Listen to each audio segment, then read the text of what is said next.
Hi, I'm Katrina, and this is Boldly Challenging Ableism.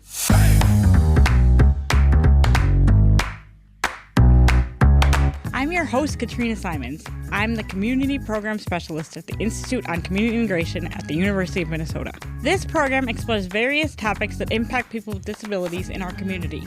Each episode addresses a different aspect of our society within the context of ableism. Ableism is the prejudice that stems from the belief or belief system that assumes someone is less capable or less worthy because of a real or perceived difference in ability or function.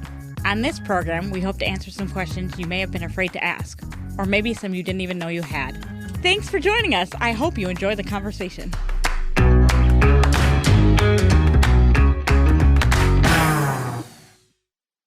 Hi, everybody. For this episode, we talked to Dupree Edwards. Dupree is the lead state advisor on Systems Change at the Institute on Community Integration. We also spoke to Mary Hauff, the director of the Minnesota Inclusive Higher Education Technical Assistance Center, which is also here at ICI. I asked our friend Nick Wilke to join me as a co-host. Nick is an independent living coordinator for the Metropolitan Center for Independent Living. I hope you enjoy the conversation. Welcome, everybody, to our latest episode of Boldly. Today, our topic is we're engaging in inclusive higher education, and our guests today are Dupree Edwards and Mary Hauff. So let's dive into it. To kick us off, Mary, do you want to tell us a little bit more about your role within MIAC? My name is Mary Hauff, and I am first and foremost a parent, an advocate, and currently the director of the Minnesota Inclusive Higher Education Technical Assistance Center here at the University of Minnesota at the Institute on Community Integration. And just briefly, we are helping expand college, post-secondary education opportunities for Minnesota students with intellectual and developmental disabilities across the state. That's awesome. And also with us today is Dupree Edwards. Dupree, would you take a couple minutes and just tell our listeners who you are and what you're all about? Well, thank you, Nick. My name is Dupree Edwards. I'm a self-advocate, a musician, actor, DJ. I'm passionate about the disability community, and the reason why I'm here today is that I want to go to school, college like everybody else. And it's great to have you here, Dupree. Thank you both for joining us. Inclusive higher education is something that everybody needs to know more about. What is inclusive higher ed? Inclusive higher education really got its start in 2008 when the Higher Education Opportunity Act was reauthorized by the federal government, and that created a pathway for students with intellectual disabilities to be able to go to college. And really key because there have been barriers, and students with intellectual disabilities have not been able to go to college simply because of the admission requirements and the supports that they need to be successful in college. And so when they passed that legislation, they also passed some funding and some other criteria in terms of who would be eligible to go to college through an inclusive higher education initiative. And so that's really where it started, and it's steadily grown since 2008. I'm wondering, Mary, do you have a working definition of intellectual disability that you like to use when you're referring to your program? We're a technical assistance center, so we are helping colleges and universities across the state of Minnesota to expand enrollment to include students with, and really we should talk about intellectual and developmental disabilities. Technically, the federal law says intellectual disabilities, but there are people with intellectual and developmental disabilities that meet the criteria that can be enrolled and go to college through an inclusive higher ed initiative. And I actually knew it wasn't a program. I apologize for calling it that. What does a successful initiative look like, Mary? Well, high quality, best practice. When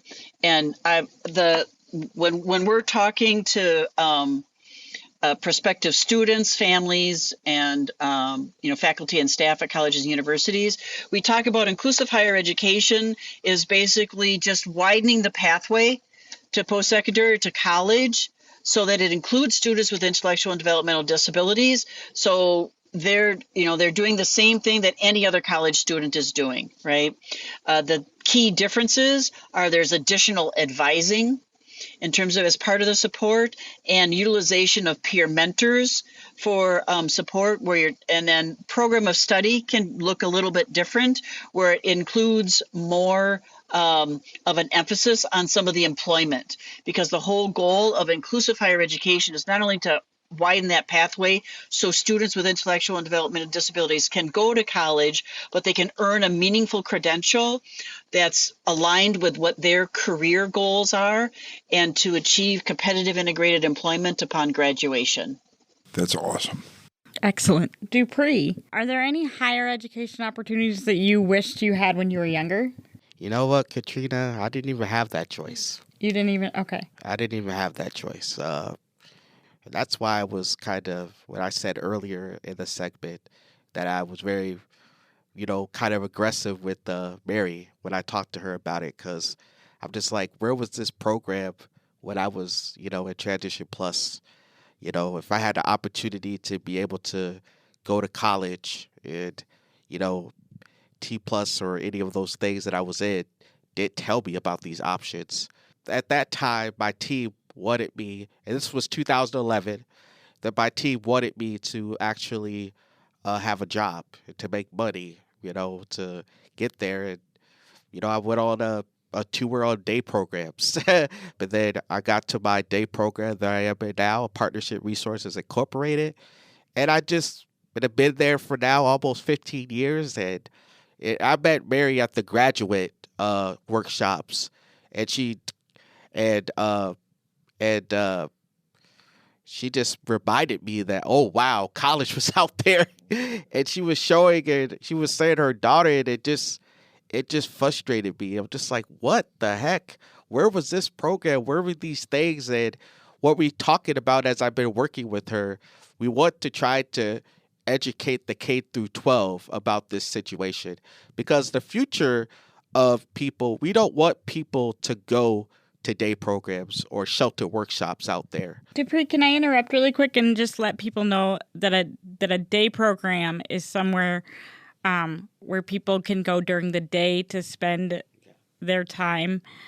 Typically not in an inclusive setting, although there are some providers who sort of have a day program, but they go out in the community and stuff. But typically day programs are not in the community, and you're all alone and you're not included. And that is actually against the Olmstead Act, which is something else that we're not going to talk about in this episode. But so a day program is kind of a segregated setting for people with disabilities to spend their time during the day.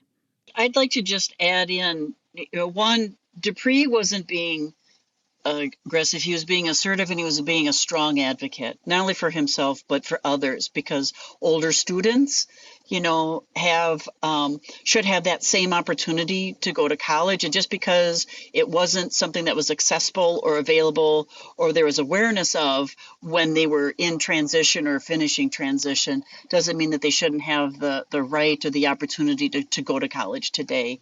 And so somebody like Dupree is helping us be better in terms of the Technical Assistance Center, and making sure that the work that we're doing is centered on all students. And the other thing that I'll say is that Minnesota has an attainment goal that's in our state statute. And it, in essence, says that any Minnesotan, or every Minnesotan between the ages of 25 and 44, actually it's 70% is the goal, but so people between the ages of 25 and 44 will have attained some sort of a post-secondary credential. And there is nothing in the statute that excludes Minnesotans with intellectual and developmental disabilities.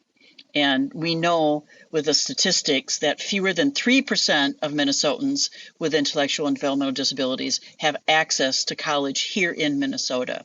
And so it's woefully short of that 70% attainment goal. And that's part of what we're striving for in expanding the college opportunities across the state, so that students, whether it's somebody like Dupree or my daughter Jean, that if they want to go to college, that they have that opportunity to go to college and earn that post-secondary credential. Do you know where that 3% ranks with the rest of the nation? Across the country, it's about that same percentage. Okay, so it's real low everywhere. It's low everywhere. It depends on what state you're in terms of the opportunities. But yeah, that I think we were the first state that was talking or putting it in that kind of context. But I now see Think College is the National Technical Assistance Center, and they're now using similar data, but nationwide. So did I hear you right that every single state has this type of initiative? I think there's just one state, Wyoming, that does not have an inclusive higher education alternative or option for students with intellectual and developmental disabilities. And it depends on what state you're in terms of how many options that are available.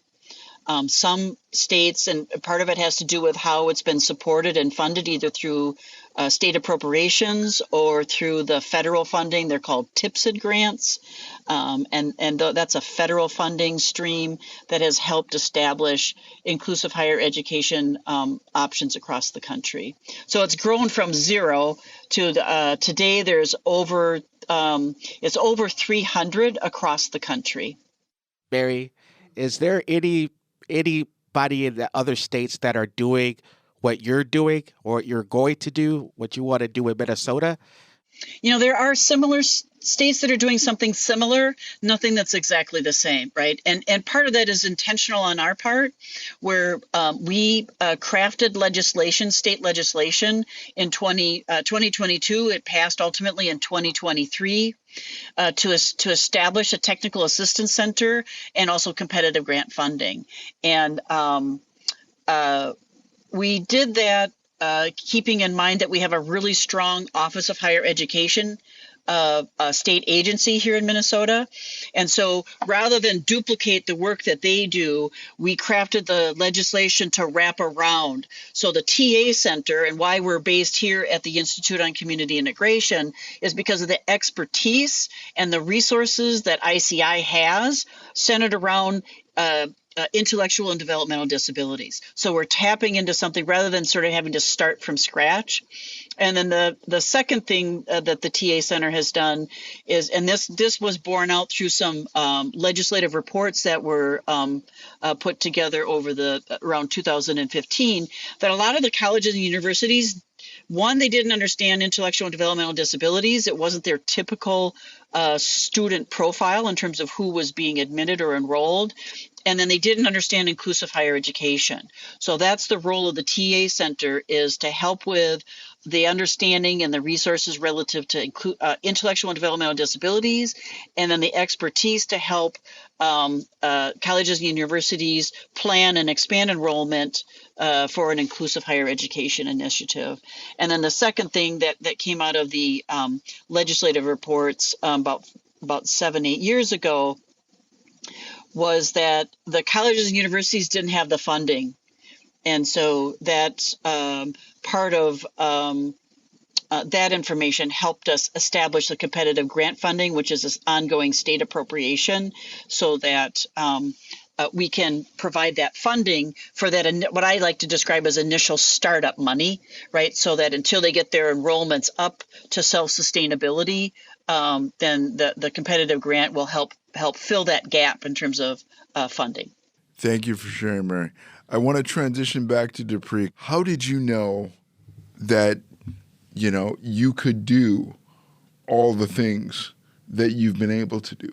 I know like more education, more higher ed is the goal, but just to be able to approach that stuff, you have to believe that you can, right? Right, yeah. So tell our listeners a little bit more about your drive. I've learned from a lot of people.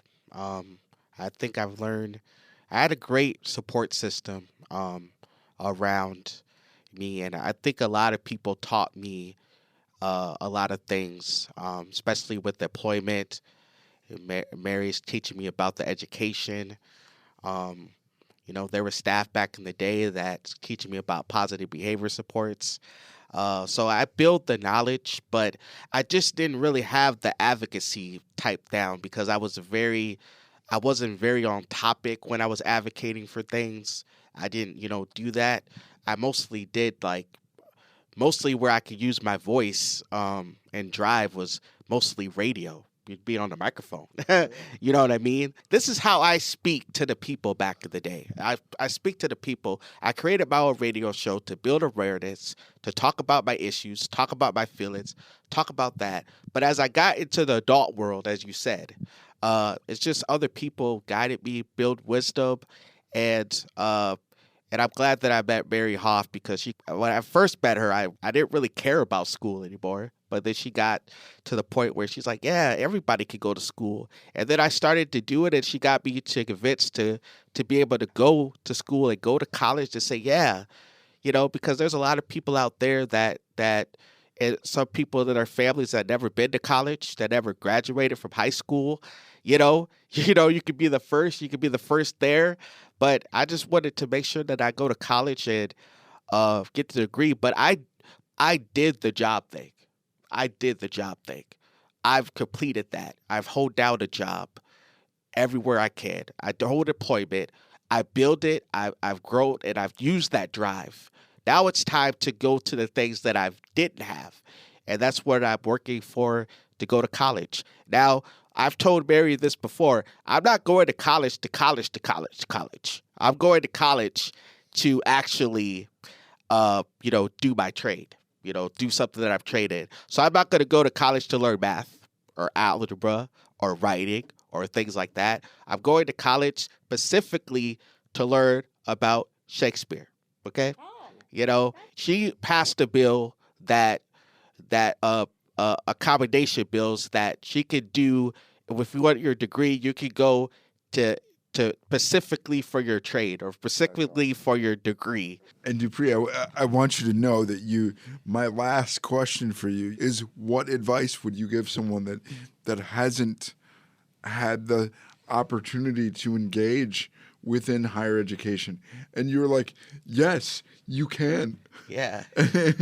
Yeah. Mary, do you think you can tell us a little bit more about some of the barriers that we're facing to having inclusive higher ed be more prevalent?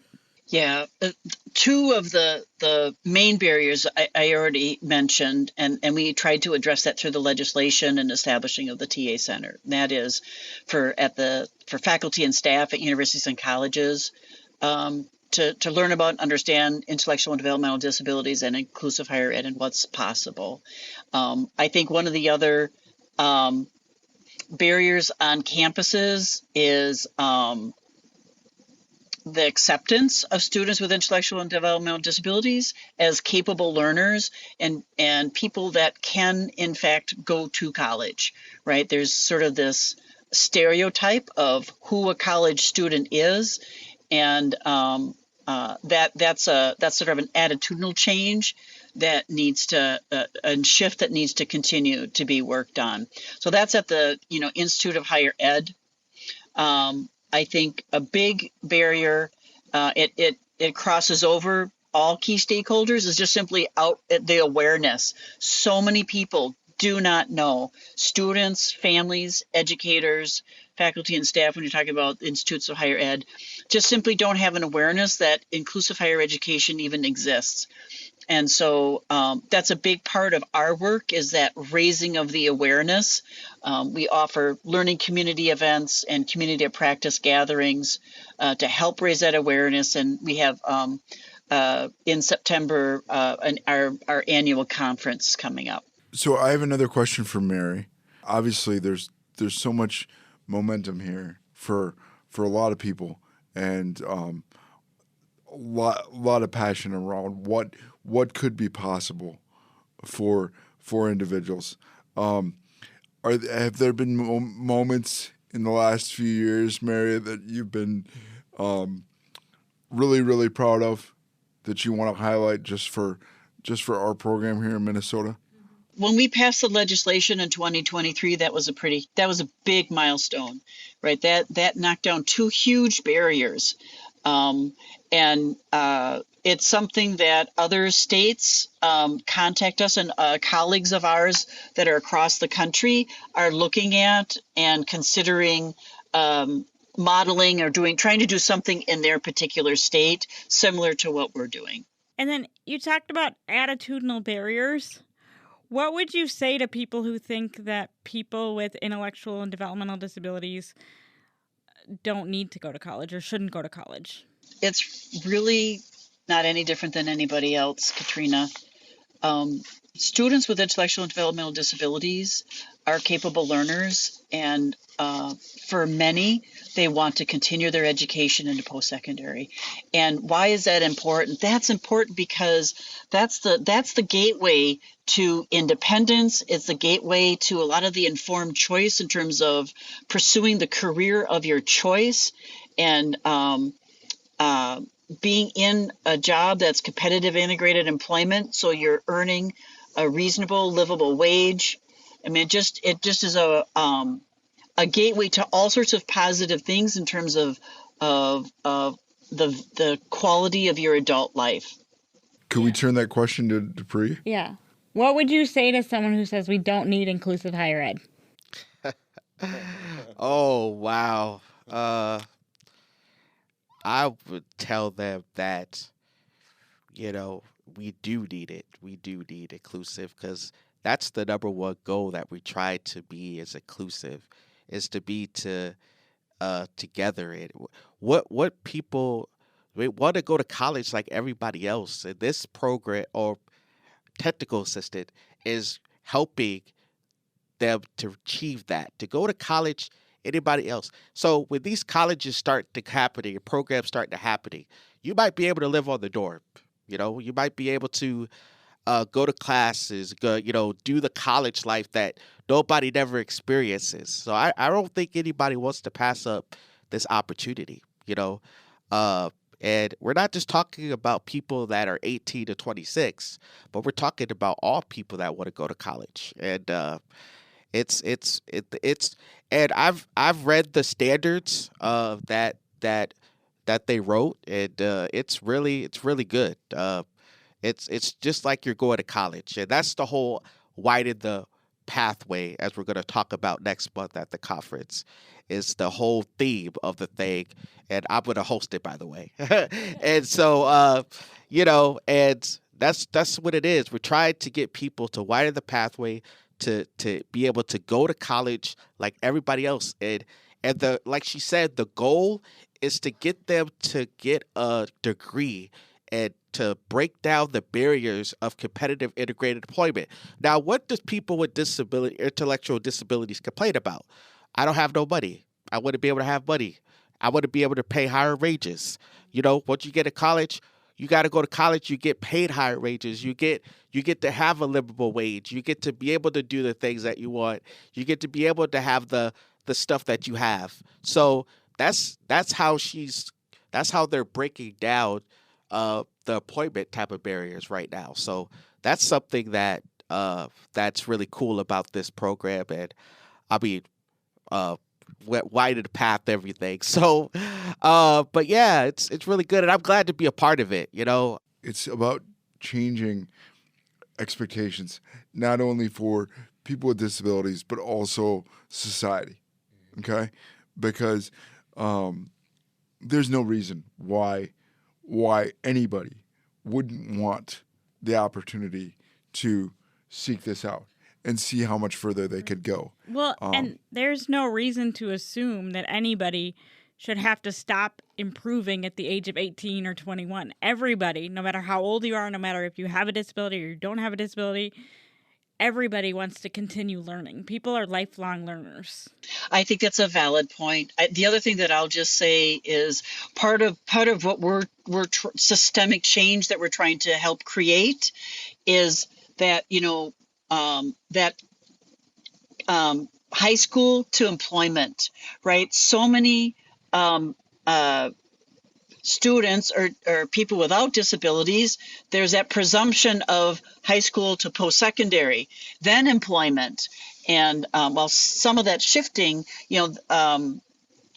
it's really important in terms of that post-secondary credential, because again, that opens up so much more choice for individuals with intellectual and developmental disabilities to truly earn that credential and pursue the career of their choice, not simply just going from high school to a menu of just a few options of these are the jobs that we have available for you, right? Which has nothing to do with their interest or their strengths. You guys, you've been such excellent guests. I want to thank you.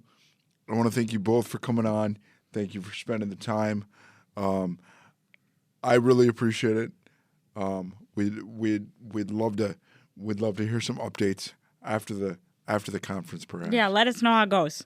All right. Will do. Thank you All right. so much. I appreciate the opportunity. Thank you. Thank you both for coming. Thank you for having us. You're so welcome.